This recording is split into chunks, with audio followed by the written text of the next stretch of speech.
ইমামের উপরে আঘাত করা হবে, তখন এদেশের ইমানদার মুসলমানরা কখনো ঘরে বসে থাকবে না। যার হাতে যা আছে তাই নিয়ে লাফায়ে পড়ে এদেশের সংখ্যালঘুদের উপর আক্রমণ করবে, মন্দির গির্জা এগুলো ভেঙে দেবে, দেশের মধ্যে এক ধরনের ধর্মীয় সহিংসতা শুরু হয়ে যাবে।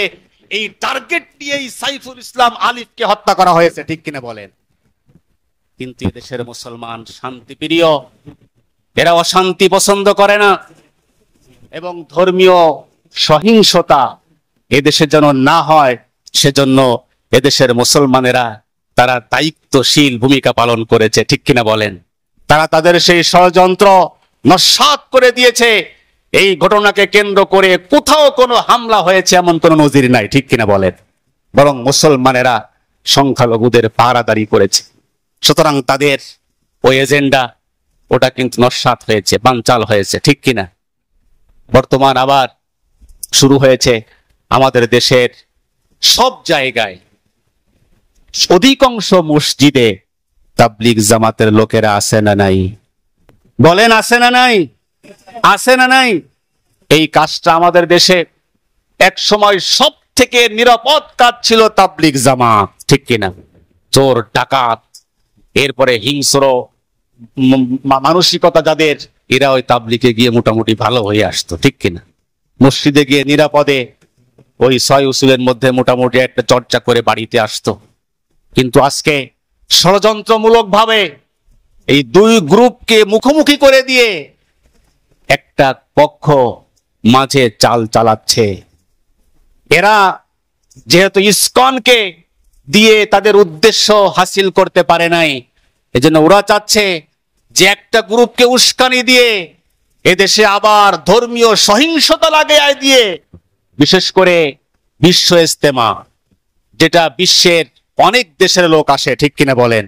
এই বিশ্ব ইজতেমা নিয়ে যদি সহিংসতা হয় তাহলে বিশ্বের অধিকাংশ রাষ্ট্রনায়ক, অধিকাংশ মানুষ জেনে যাবে বাংলাদেশে সহিংসতা হচ্ছে, ঠিক কিনা বলেন? ধর্মীয় সহিংসতা। এজন্য বিশ্বের মানুষকে বাংলাদেশের ভাবমূর্তি নষ্ট করার জন্য বাংলাদেশে ধর্মীয় সহিংসতা বা ধর্মীয় যে উগ্রতা এটা বাংলাদেশে বিরাজ করছে, এই মেসেজ বিশ্বের সামনে দেওয়ার জন্য একটা পক্ষ গতি চালাচ্ছে, ঠিক কিনা জোরে বলেন? আমরা এখানেও আমরা ধৈর্যের পরিচয় দিতে হবে এবং খুবই বুদ্ধিমত্তার সাথে হকের উপরে থেকে, সত্যের উপরে থেকে ধৈর্যের মাধ্যমে বাতিলকে প্রতিহত করতে হবে, ঠিক কিনা জোরে বলেন? আরো জোরে বলেন, ঠিক কিনা? কারো পাতা ফাঁদে পা দেওয়া যাবে না। খবরদার। হাবিল যেমন কাবিলকে হত্যা করতে চেয়েছিল, প্রতি উত্তরে হাবিল বলেছিল আমি তোমার দিকে হত্যার হাত বাড়াবো না। ঠিক এই তাবলিগ জামাতের গ্রুপিং এর ক্ষেত্রেও আমরা সত্যের উপরে থেকে আমরা যেন এই হাবিলের অবস্থান গ্রহণ করতে পারি, আল্লাহ পাক সেই তৌফিক দেন। আমরা বলি আমিন। আরো জোরে বলি আমিন। সম্মানিত হাজরিন, বলছিলাম ধর্মীয় পরিমণ্ডলে হিংসা আছে না নাই? আছে। তাহলে এক কথায় বলা যায় আমাদের পরিবার, সমাজ, আমাদের রাষ্ট্র, সব জায়গাতে হিংসা চলছে, ঠিক কিনা বলেন? হিংসা আছে। এই হিংসা থেকে আমাদের ফিরে আসতে হবে।